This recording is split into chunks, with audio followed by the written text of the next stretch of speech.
आज ये 9th के मैथ का पहला लेक्चर अपलोड कर रहा हूँ और इसमें पहला चैप्टर जो हमारा है वो मैट्रिक्स का है। पहले हम ये समझेंगे कि मैट्रिक्स क्या होता है। मैट्रिक्स आप अपनी बुक अपने साथ रखें और देखते जाएं कि a rectangular array or formations of a collections of a real number, say 1 0 1 2 3 4 and 7, such as 1 3 4 7 2 0 and then enclosed by brackets is said to be to form a matrix. अब देखें वो क्या कहते हैं।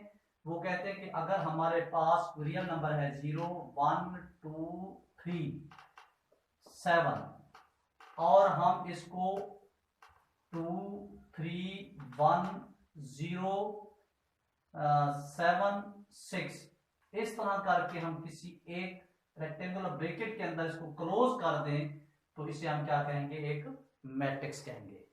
अब बात चलती है ये मैट्रिक्स क्या है कि हमारे पास कोई रियल नंबर है या कोई इंफॉर्मेशन है, हम उसको रेक्टेंगुलर फॉर्म में लिखकर एक बड़ी ब्रैकेट के अंदर क्लोज कर दें तो उसे हम क्या कहेंगे, मैट्रिक्स।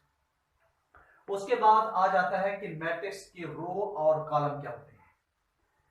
अब रो जो है, रो और कॉलम, रो जो है हॉरिजॉन्टल जो हमारी लाइन होती है, हॉरिजॉन्टल लाइन का मतलब है ऊपकी लाइन, ऊपकी लाइन का मतलब है ये सीधी लाइन। तो ये लाइन जो जा रही है ये हमारी एक रो है और ये लाइन जो हमारी दूसरी रो है। ऊपकी लाइन, हॉरिजॉन्टल रो और या बिल्कुल इस तरह सीधी लाइन में जितने भी हमारे एंट्रीज होंगे, जितने भी हमारे अरकान होंगे, हम उसे एक रो तस्वीर करेंगे। और ये वर्टिकल रो, इसको क्या कहते हैं, कॉलम। अब मिसाल के तौर पर मेरे पास 2 3 1 4 6, अब ये जितने भी एंट्रीज हैं ये सारी एक रो के अंदर आ रही है। इस तरह जैसे भी हम जाते रहेंगे ऊपरी साइड में, हॉरिजॉन्टल साइड में, तो ये सारी जो है ये सारी एक रो तस्वीर की जाएगी, एक कतार तस्वीर की जाएगी। उसके बाद अब ये 2 3 1 4 6 8, अब ये है। अब ऐसे जैसे भी हम नीचे जाते जाएंगे तो ये हमारे पास एक कॉलम होगा। इसको कहते हैं वर्टिकल भी कह सकते हैं, अमुदन भी कह सकते हैं। उसकी संख्या में जितने भी एंट्रीज होंगे वो एक रो, और इस तरह अमुदन भी कह सकते हैं, वर्टिकल एक लाइन के अंदर जितने भी हमारे एंट्रीज आएंगे उसे हम क्या कहेंगे, एक कॉलम। अब हमारे पास मैट्रिक्स क्या है और कॉलम क्या है। उसके बाद आ जाता है हमारे पास order of matrix. Order of matrix, order of matrix क्या होता है। Order of matrix, order of matrix, order of matrix क्या होता है। अब ऑर्डर ऑफ मैट्रिक्स जो है ये डिफाइन, आप जरा मैं रीड कर रहा हूं, अपनी बुक्स ओपन करके बैठे। The number of rose and columns in a matrix specifies it's order. क्या मतलब कि रो और कॉलम की जो नंबर तादाद है वो एक मैट्रिक में का रो और कॉलम की जो तादाद है वो उसके ऑर्डर को स्पेसिफाइज करती है, मतलब उसके ऑर्डर का तयन करती है। अब हमें फर्ज कर ले हमारे पास एक मैट्रिक्स है जिसका नाम m है और उसमें जो रो हैं उनकी जो तादाद है वो m है, और हमारे पास जो कॉलम है उसकी जो तादाद है वो n है। तो अब एक मैट्रिक्स m है जिसमें नंबर ऑफ रोज m है और जिसमें नंबर ऑफ कॉलम n है, तो m बाई n ये क्या होगा, मैट्रिक्स m का ऑर्डर होगा। एक हमारे पास मैट्रिक्स m है, उसमें नंबर ऑफ रोज m है और नंबर ऑफ कॉलम n है। m बाई n यानी कि number of rows by number of columns is called matrix m। Order.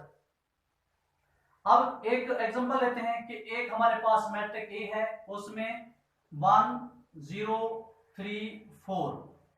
अब हम देखते हैं कि इसका ऑर्डर क्या है। अब ऑर्डर क्या करेंगे हम, m बाई n।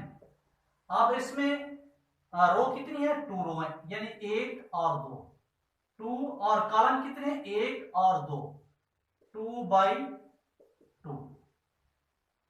एक हमारे पास मैट्रिक्स है B, उसमें 1 3 4 6 7 8।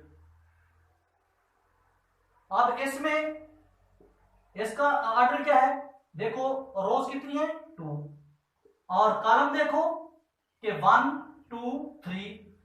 अब बी का जो ऑर्डर है वो क्या है, 2 बाई 3। इसे हम क्या कहते हैं, 2 बाई 3 का ये मैट्रिक्स है। अब ऑर्डर ऑफ मैट्रिक्स के बाद जो डेफिनेशन आ रही है वो इक्वल मैट्रिक्स। किसकी आ रही है, इक्वल मैट्रिक्स। कि इक्वल मैट्रिक्स क्या होता है कि डेफिनेशन देखो, let A and B be two matrix, यानी फर्ज कर ले कि हमारे पास एक मैट्रिक्स ए है और दूसरा मैट्रिक्स हमारे पास बी है, तो वो इक्वल होगा। ए जो है वो then A is said to be equal to B, यानी कि ए जो है वो बी के इक्वल होगा। हम उसको डिनोट करेंगे ए इज इक्वल है बी के। तो only if and only if, यानी सिर्फ और सिर्फ उस सूरत में जब इसकी दो कंडीशन इस पे जो ना वो ना हो। नंबर एक कि इनके ऑर्डर, यानी कि order of A is equal हो ऑर्डर ऑफ बी के, यानी कि हमारे पास दो मैट्रिक्स हैं ए और बी। ए को हम बी के इक्वल कहेंगे और उसको डिनोट करेंगे ए इज इक्वल है बी उस सूरत में जब इस पे दो कंडीशन लागू होंगी। पहली कंडीशन ये है कि order of A is equal हो ऑर्डर ऑफ बी के। दूसरा कि इनके क्रॉसपोंडिंग इंक्रीज जो है वो भी सेम हो। दो कंडीशन, पहली कंडीशन क्या है कि order of A is equal हो ऑर्डर ऑफ बी के। अब दूसरी कंडीशन क्या है, इसके corresponding increase, their corresponding increase are equal, कि इनके क्रॉसपोंडिंग इंक्रीज भी वो इक्वल हो। अब बात यह है कि क्रॉसपोंडिंग इंक्रीज क्या होते हैं। समझो कि ए हमारे पास ए है, उसमें 1 2 3 4, और एक हमारे पास बी है 1 2 3 4। ये दो हमारे पास मैट्रिक्स थे। अब देखो इसका ऑर्डर क्या है, 2 बाई 2, और एस इक्वल है, इसका ऑर्डर क्या हमारे पास, वो भी 2 बाई 2 है। अब देखते हैं इसकी corresponding increase.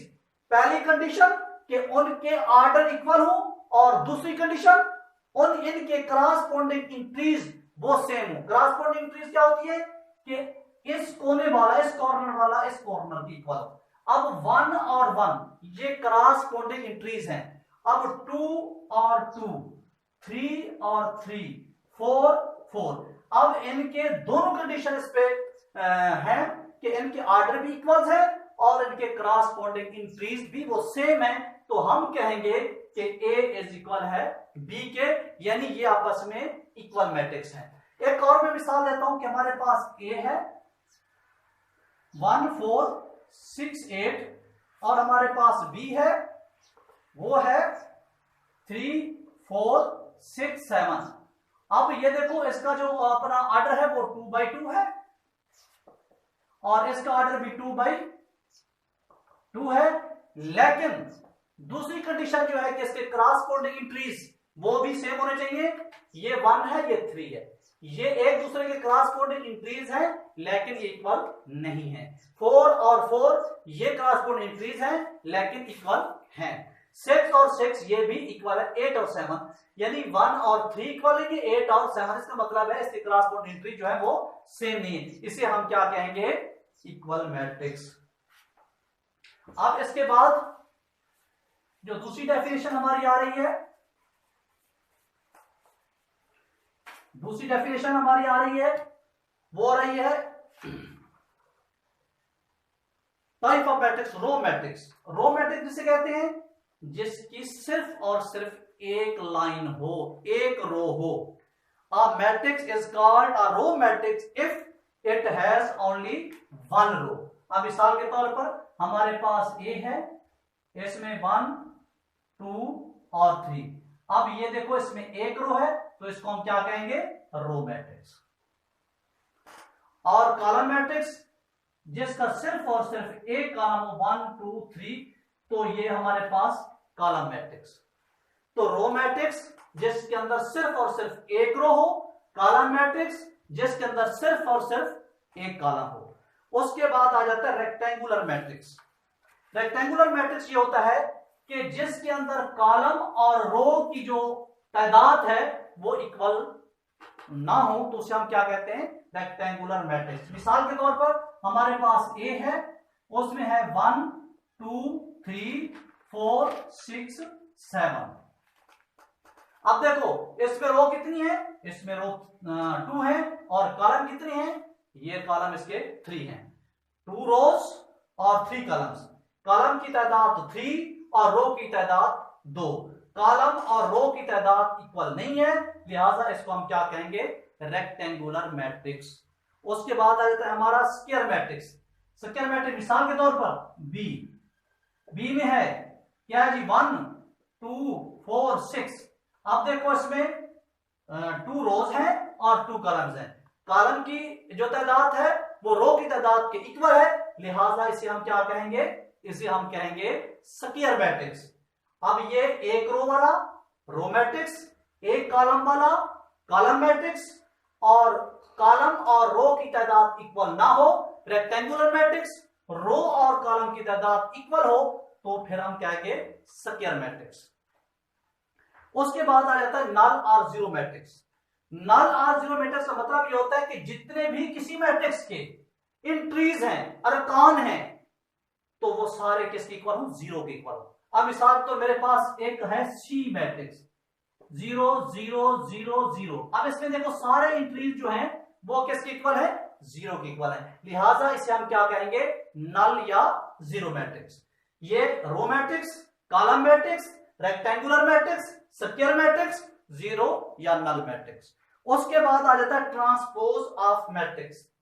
Transpose of matrix क्या होता है, मैट्रिक्स ऑब्टेन, एक मैट्रिक्स ऑब्टेन हासिल होता है बाय चेंज करके रो को इनटू कॉलम या कॉलम को into row of matrix is called transpose of that matrix. If is a matrix then its transpose is denoted by 80।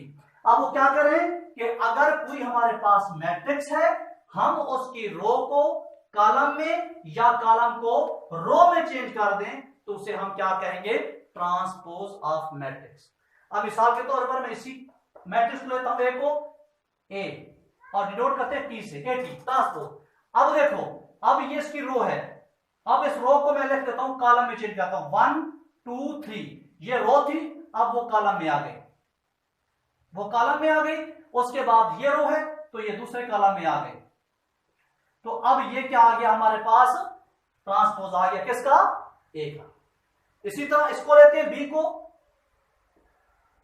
Transpose B लेते हैं। अब ये हमारे पास 1 4 कॉलम है, इसको हम रो में चेंज कर देते हैं। ये 2 6 हमारे पास कॉलम है, इसको हम रो में चेंज कर देते हैं। ये हमारे पास आ गया बी ट्रांसपोज। क्या मतलब, अगर किसी भी मैट्रिक्स की रो को या कॉलम को, रो को कॉलम में चेंज कर दें या कॉलम को रो में चेंज कर दें, जो भी हमारे पास मैट्रिक्स हमें गेन होगा उसे हम कहेंगे ट्रांसपोज ऑफ मैट्रिक्स। अब देखो, इसकी मैंने रो को कॉलम में चेंज किया तो ये ए का ट्रांसपोज आया। अब यहां मैंने बी के कॉलम को किस में चेंज किया, रो में चेंज किया, ये क्या आ गया, बी का ट्रांसपोज आ गया। उसके बाद आगे हमारे पास आ जाता है negative of matrix. Let A be a matrix. वो कहते हैं फर्ज कर लें हमारे पास एक मैट्रिक्स ए है, देन इट्स नेगेटिव, फिर इसका नेगेटिव मैंने से, यानी कि ए की बजाय क्या लिख देंगे, माइनस ए, तो माइनस ए इज ऑब्टेन, ये माइनस ए ऑब्टेन होता है, हासिल होता है। कब हासिल होता है? हासिल होता है कब? By change the sign of all the entries of A, यानी कि हमारे पास माइनस ए ऑब्टेन होगा जब हम ए के मैट्रिक के तमाम इंट्रीज की साइन क्या कर देंगे? चेंज कर देंगे। जो हमारे पास मैट्रिक्स गेन होगा उसे हम क्या कहेंगे? Negative matrix. अब फॉर एग्जांपल मेरे पास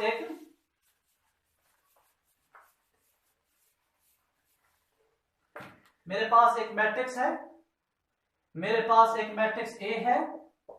आप उसमें देखें -1 2 और 3 -4। अब मैं इसका अगर नेगेटिव मैट्रिक्स लिखना चाहूं तो मैं क्या करूंगा? ए मैट्रिक्स से जितनी इंट्रीज हैं उनके साइन क्या कर दूंगा?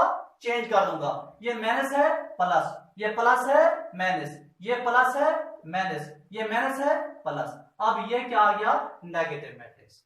यानी किसी मैट्रिक्स ए के तमाम इंट्रीज की साइन यानी अलामात चेंज करेंगे, जो हमें मैट्रिक्स गेन होगा उसे हम ए का नेगेटिव मैट्रिक्स कहेंगे।